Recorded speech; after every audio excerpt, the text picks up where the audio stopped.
আসসালামু আলাইকুম, সবাই কেমন আছেন? আলহামদুলিল্লাহ আমরা ভালো আছি। আজকে আমার বাসায় অনেক মেহমান আসবে, তাই আজকে আমি তাদের জন্য মুরগির মাংস আলুর দম রান্না করব। আলুর দম রান্না করার জন্য এই যে রসুন বাটা, আদা বাটা, পেঁয়াজ বাটা, গরম মশলা, জিরা গুঁড়ো করা, এগুলো সব আমি গুছিয়ে নিয়েছি। আলুগুলো ছুলে পরিষ্কার করে রেখেছি।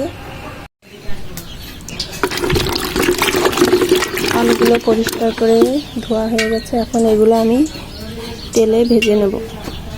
কড়াইতে তেল দেওয়া হয়েছে, এখন এর ভিতরে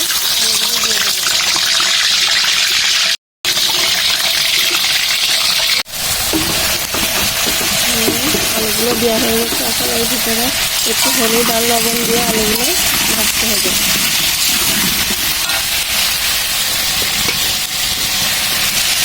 লবণ,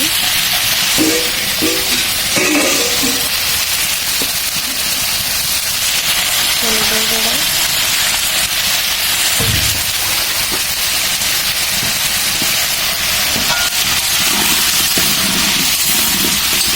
আলুগুলো কিছুক্ষণ নাড়বো, নেড়ে ভেজে নেব।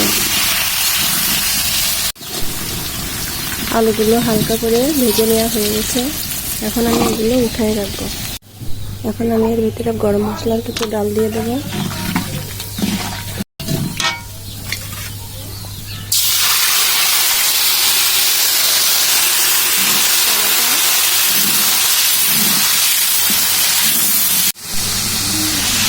রসুন বাটা,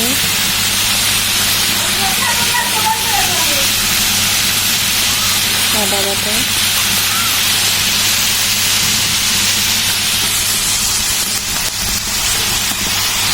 পেঁয়াজ বাটা,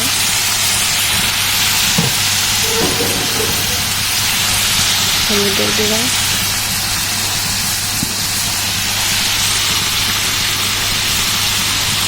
ঝালের গুঁড়া,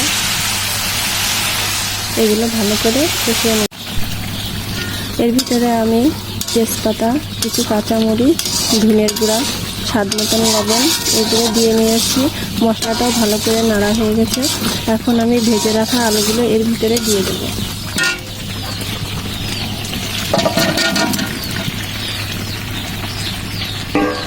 আলুগুলো দিয়ে কিছুক্ষণ নাড়ব।